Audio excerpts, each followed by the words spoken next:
Hi, everyone. So launching and scaling a fleet in a familiar territory is one thing, but as many of you know, navigating and thriving in new markets is another. And what's true for one city in one country might not be true for the next. So how can you ensure success when expanding your operations? With me to discuss are Oliver Mackprang, CEO of Miles, which has expanded to 4 business areas and 9 cities.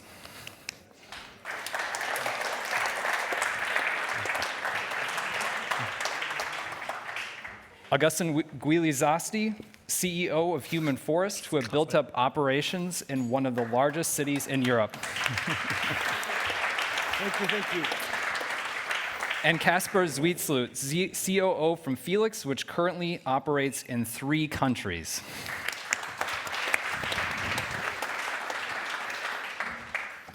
Thank you, guys. All right, so starting with Oliver, how did you decide which new cities you would operate in? I think for us, it's blatantly the path of least resistance. We obviously do studies on demographics, customer acceptance, total addressable market, and weigh these out.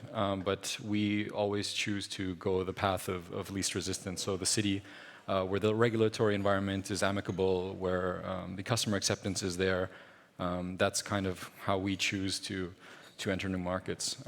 With us currently, let's say the parameter would be within Germany, simply because the complexity of going to a new country is just too much of a weight at the moment, and the size at which we enter in is different than for, let's say, green mobility that was here, that operates in numerous countries, but always with a much smaller fleet size. So with us, it's the path of least resistance. Yeah. Interesting. Yeah, well, just to talk a little bit of my background, I have been working my whole life in micro mobility, almost 10 years. So we started in South America 10 years ago, like in 2012. So there was like no 3G connections. I started in Cabify, it's a ride-sharing company, and it was like quite a nightmare there. So because no 3G connection, and we were trying to tell the drivers that they will receive some rides on the app, and it was like not possible because they didn't have the smartphone. So it was like 2 or 3 years fighting with the technology. So I think it is super important to understand the city when you are trying to develop an operation, and that was the first experience during that path. And with HumanForest, I think it is completely different because we started like in almost 1 year and a half ago, and it is absolutely a different business model. What we are doing is we are giving free mobility to everyone, 10 minutes free every day, no unlocking fee. So what we are trying to do is to make people like really use our bikes every day in a sustainable way. So at the end, that helps us to arrive to the city and grow with that model. So I think it is super important to understand the city, and of course all the things that you mentioned related to regulation, but understand the model and how it's the behavior of the city. And Kasper, you've expanded into other countries. What were the challenges there, and why did you decide to go into other countries instead of staying within your original country, the Netherlands? Yeah, so I was going to add to Oliver's point. I totally agree on the path of least resistance within a country. So on a city by city approach. I think that's a very fair statement to make, and I think it's how our industry grows. On a country level, it's a bit different in my perspective, and we take more, a bit wider look at, assessing the different markets. If that we're coming from the Netherlands, country with a lot of potential, but also limited in size if you have pan-European ambitions. So you need to look outward and see where the potential is on a wider scale. Going about deciding where we want to grow, the country level dimension is a very important one for us, and we took a very dedicated step to go to Germany this year. Very positive about our entry. And one of the reasons is, the depth of the German market and the potential that we see over here, compared to the Benelux situation, where we feel we will, earlier be at that ceiling where we can't grow at the same pace that we would like to grow.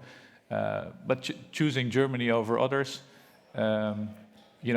for us, it's the regulatory landscape. That's one. It's the user adoption. That's one. Things like culture, climate, all those feed into it. But then, having decided on a country level and pivoting to the city level, yeah, I agree, Oliver, with your point. Let's go for least resistance, and being, in the opportunity to enter a certain country, it is very important. It was very important for us to make a dent in the market and show that you've entered, which is why we are very happy to have chosen Berlin as one of our options, and happy to see the results so far. Yeah, and in terms of the users, then who you see as your potential users, the market here, how are you looking at demographics, psychographics? How are you making use of the data that you have in one city to project to the next? Yeah, I think that obviously this is a very academic approach, right? Like, you do your demographic study, you look at the age range, you look at, for us, the driver's licenses, customers or population that owns a private vehicle, modal split, how much people use public transport. You do all your homework, but at the end of the day, it's still like a bet and a leap of faith to some degree, and you try to draw analogies to cities that you operate in. And I think that one thing for our model that's extremely important is the topography. Traditionally, a lot of European cities, but all cities around the world have like this. Let's look at Hamburg, where we're in, right? So the entire outskirts of the city go to the Jungfernstieg, to the Hafen City, to downtown in the morning, and then kind of go out post-work, right? And if you look at Berlin, for example, which, because of the wall, has a much, which in German you say like a Mischbebauung, so people live and work in the same quarter, so people from east go to the west, and from west go to the east, and north and south, and so the city is basically moving at all times, and it's anti-cyclical. And then you map this with public transport, which we require to be successful. And these are things that kind of you can't really gauge from books and studies, depending on the study level, but that's something that you simply have to really look on a city by city and borough by borough aspect, and that's something that drives our decision process as well. So expansion is not only like planting a flag in a city and saying like, we're here. If you look at us, for example, in Berlin, with a business district of over 300 square kilometers, expansion in the city is not only like to be in the center, it's also like how much into the outskirts do you go, how do you develop that over time, and that oftentimes with the vehicle supply that you have conflicts with just going somewhere added instead of growing geographically where you are. So these aspects all, when you talk about the user, how do the people in the city actually move in that specific city? That's something that we look at quite significantly. Yeah, interesting. And how about in London, Agustin? Yeah, I mean, I'm going to tell you the true story about the HumanForest. I was a student. After working like 8 years in Cabify, I decided to do a stop, and I did a master in data science, and I was studying in London, and I need to go to the university every day, and there was no micro-mobility options at that moment, 2 years ago. And I was quite in shock in London, a big city. I mean, it was like the old Santander bikes, not electric, and they were expensive. You need to have like a plan. And so I was like, what can I do? How can I move? Like, the only option was like public transportation at that moment. And I want to see that the city was amazing, so I didn't want to go down.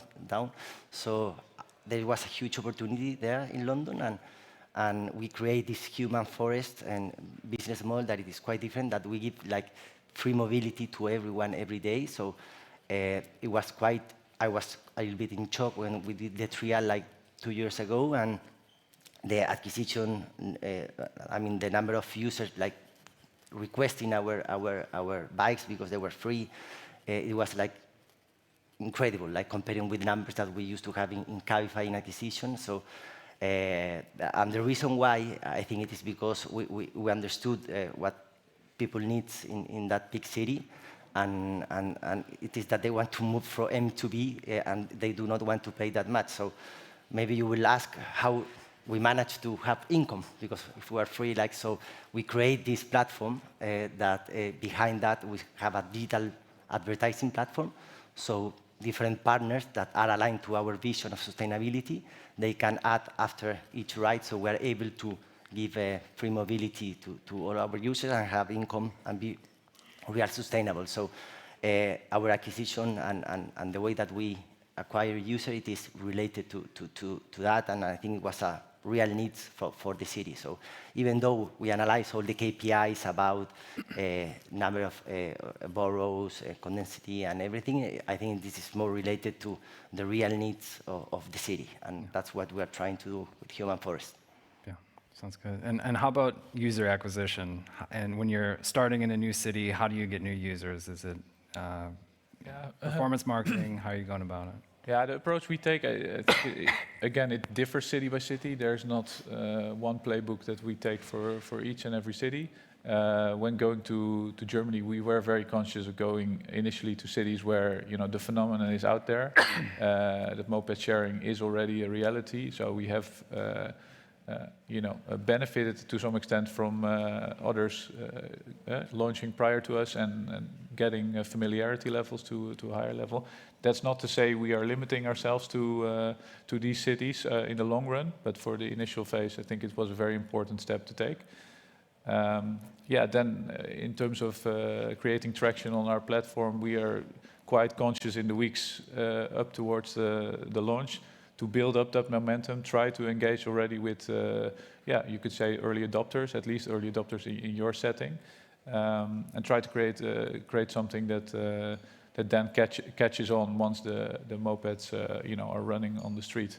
We are in the lucky position that our mopeds, they're quite visible in the street. We don't like so much screaming colors, very visible design, but people notice, hey, there's something going on here. What's this product? Let me download and check it out. So we benefit a lot from initial activity on the platform, and it's a core focus for us to create that tension right at the start. Yeah, and do you guys in-house most of your performance marketing, your marketing activities, or do you have some partnerships that you use? Yeah, I mean, the best partnership, it is the sustainability, I think. So do you know why HumanForest? So same as in a forest, trees capture the CO2. In HumanForest, like all of us, using our truly green e-bike, we avoid emitting CO2. So this concept, like people really, now they understand that they can help and be like a forest in the street. So this is helping us to be a more frequency of the users. And even though it is like we're helping people to move again, we're also helping the planet using our e-bike. So that concept is growing like a forest. Mm-hmm. And users understand that they can choose us and do something for the planet. And of course, it is the best option for them in terms of money and time. So I think just to be focused in what user needs and align them to what the problem of climate crisis, it is how we are doing our marketing. And 80%, 85% of our users are 100% organic. We don't spend in offline marketing, and because we don't think it is the channel right now. And yeah, the other it is we use a little bit of digital marketing, but again, I think the concept and what we are trying to do as a vision as a company, it is why we are getting the 80% of organic users. Yeah, and you guys talked about the advantage of having the vehicles with your branding on it, and they're in such visible places, such visible public places, but how do you translate that from brand awareness to user adoption? Yeah, I mean, so a lot of what's being said here is true. I think that it's definitely enough on the initial push. I think to some level, no one would like to admit, but we're all grateful for some degree of competition, right? That has raised awareness before we were there, and so you have all these initial users flock over, but then it's about closing the chasm, right? So you have Miles is the largest car sharing operator in Berlin by far. And I've met people here today that don't know Miles in Berlin, right? Which to me, being at Wunder and not knowing Miles in Berlin and living there is like mind-blowing to me. But it shows that apparently we're not doing our job to the fullest extent, right? What we do is, yes, organic, yes, visibility on the street. We partner with public transport authorities in every city we operate in. We're partnered with EIB in Berlin with the BVG, HVV Switch here in Hamburg. We are on the Free Now platform. So we're really trying to just push this convenience aspect as much as possible. We're completely fine with basically not only the customer acquisition channel, but also the channel of use. To be, not put up an enemy here, but the common enemy is the private car. And the private car is extremely convenient, right? It's an extension of your living room. It's warm, it's where you left it, your stuff is there. So that's what you're competing against. So we need to basically let all the barriers fall that would align our product to a private car. So it needs to be convenient, it needs to be cost effective, it needs to be easy to use, it needs to be reliable there when you need it. So by partnering with different platforms, by having a high density, those are all aspects of how we can not only gain customers, but also retain them through whatever channel the customer at the end of the day decides to use. And I think we're also very limited in our expenditure simply. Yeah. And how about localization? Because you've had to move into Belgium, Germany, and have you used local partners there or agencies, or have you still focused on in-house?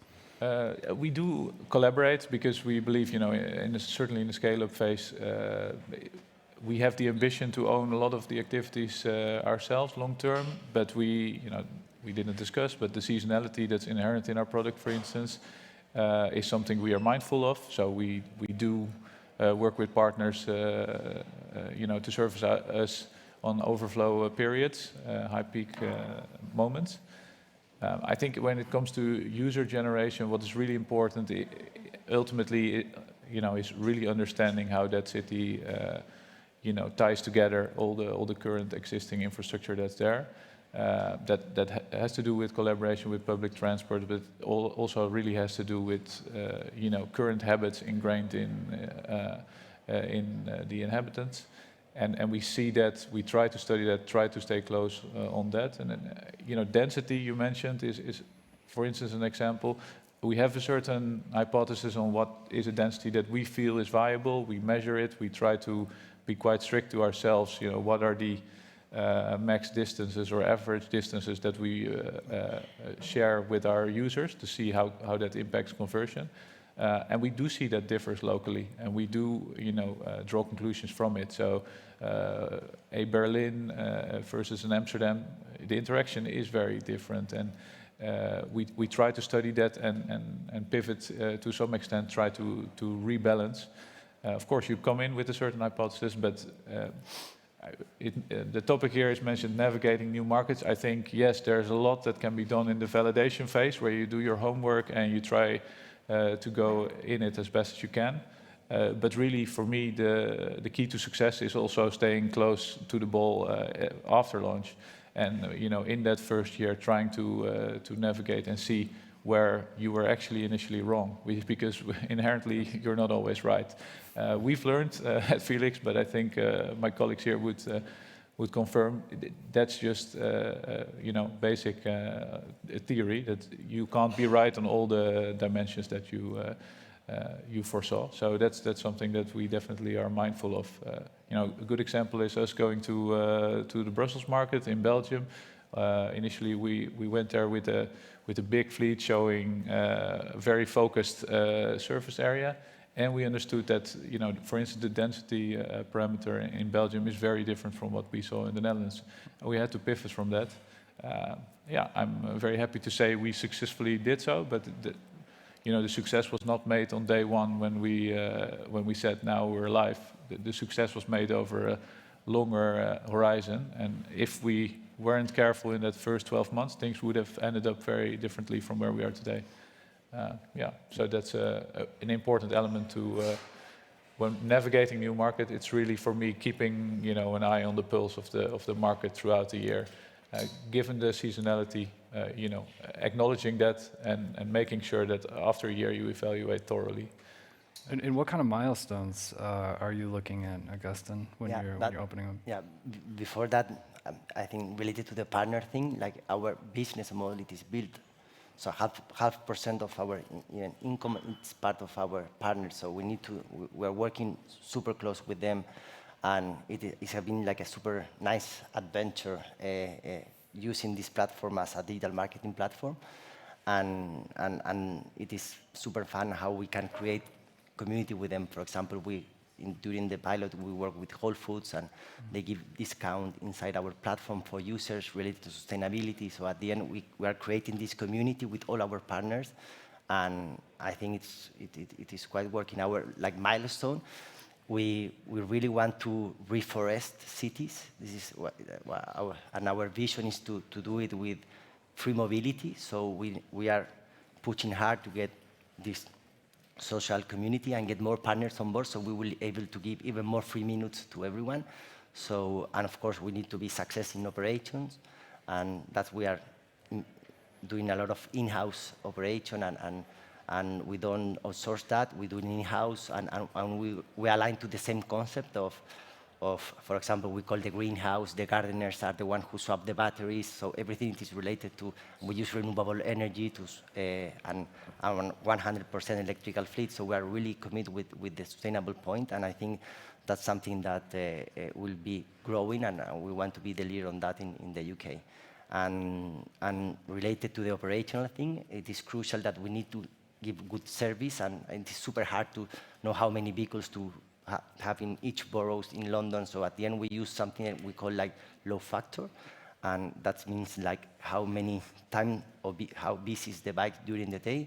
So if, for example, if it's above 20%, it means that we need to put more bikes on that area, on that borough, and if it is below, we can push more the demand. So we are very conscious about the service, and at the end, I think in the last mile, people, even though it is free, they would like to have something close to you. So we're pushing in those two things. Yeah. And how about switching now to cities and policy? How would you like to see cities develop in terms of policy? What would be your wish list? It's really long. Yeah, it's really don't long. have that much time. Unfortunately, I don't think I've met anyone here yesterday or today, a policymaker. I'm not sure. Maybe I just haven't shaken enough hands. But I think they are the gatekeepers. I think there's without pointing fingers, there's a lack of understanding. I think one of the panels before said something about political courage. Mm-hmm. I mean, the problem is blatant, right? I mean, private cars. It's not like. It's not like we're walking through the streets wondering, where's all this CO2 emission coming from? I can't see it, right?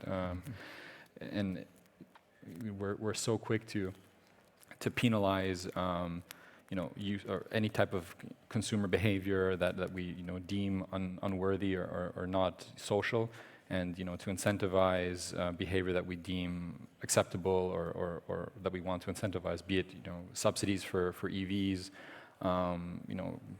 taxation on smoking. I don't know, there's a million examples to look through in society, but millions of cars in urban areas they're just there, and the roads that are paved for them and the parking that's given to them, it's just taxpayer, right? And there's no penalization. It's just extremely unpopular. I mean, it's not like, the solution is clear. It's to tax them. It's so blatant. It's shocking. So for us, we will choose the path of least resistance. We go, and I think that we have a positive effect in the cities that we're in. We can measure it, but every time the question arises, why don't we do more? Why don't we go to smaller cities? Why don't we, put ourselves more out there or more economically at risk? It's hard to do when the cities aren't taking any ambitious steps, and I'm generalizing this. There are cities that do more, or for example, Paris was a prime example, but I would like to see policymakers simply follow suit, and there is no way to do this without some kind of compromise. There is no economic growth and flourishing cities without people cutting back to some degree.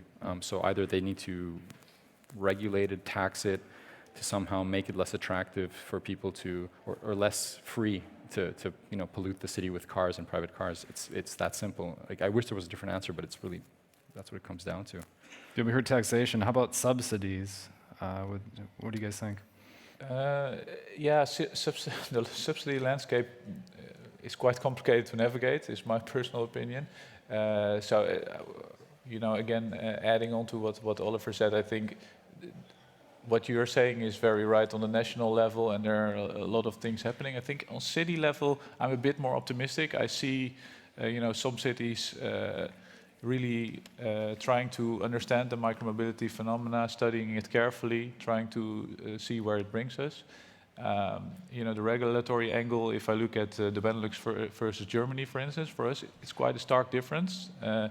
In the Benelux, there's more, permits in place. There's you could say a bit more advanced in terms of regulatory landscape, but it also brings a responsibility to the city, and we see the cities that are, more keen on introducing these services. They also study what it, brings from them, because ultimately, I think if you want to be successful, Paris, a few of the big cities, they're probably don't need to put that much in place for an industry to flourish. But taking smaller cities in the Netherlands, cities that I could name here that nobody knows, but we're operating in there. 80,000, 100,000 inhabitants, quite a big student population. They don't want those students to own a car, and so they're more proactive in studying the phenomena of micromobility. The downsides, but also the upside. And we feel that that collaborative spirit works quite well, and I think that's something that ultimately, will evolve in more cities. So we try to take a very collaborative approach in our interactions with cities. As you said, sometimes you find a partner that's willing to cooperate, with the same level of energy. Sometimes not so much. We do pick up on these hints, try to work with them. But especially if we want to bring it to smaller places, it was mentioned here a couple of times, I think today. I think it's quite clear that micromobility has a role to play in smaller cities as well. We're an advocate, we're playing in that market in smaller cities, but that really brings a need for collaboration. So, with policymakers out there, especially when you're looking at how to tackle that, not the big urban city areas where everybody wants to play, but going out there, it does require a certain responsibility on the side of the policymakers that goes beyond actually what the big cities do. And I'm quite positive. I think there are definitely trends picking up, but there's still a lot of room to grow in that area. It's one of the reasons why we believe, coming to Germany, yes, we entered in the big cities, and for the reasons I just mentioned, market being used to e-moped sharing. But we do see the potential also in, a city like Hanover or a medium-sized city should be able to have an e-moped sharing service one day, but it requires a lot of work to get there together. And that's something we are willing to invest in, but it takes two to tango, and that's something that we are discussing today to get that to a next level. All right. Well, thank you very much, guys. You have something to add quickly here? Very quick. So I think, I'm super aligned with you guys, but at the end, we need to show the impact that we can do as a micromobility operators. And for example, what we are doing, it is in every time that you ride in our e-bike in 1 mile, it is the same amount of CO2 that 2 trees or pine capture in 1 day. So that's quite impressive. So if we can measure that and show that to the boroughs, to the councils, they are quite in shock that the impact that we can do in micromobility to help climate crisis, or even help people to move again, time saving, all that kind of things, and you manage to show them the data in a proper way, they will encourage and put more eyes on us. So that's what we are doing, and it's giving results. So we are able to operate in London. It's a difficult city to operate, and yes. And it is because we are showing the data to them. And again, I think the focus should be always in the customer, in the users, and in security. Yeah. Well, thank you very much, guys. We're out of time, but appreciate the talk. It was great. Thank you. Thanks for it.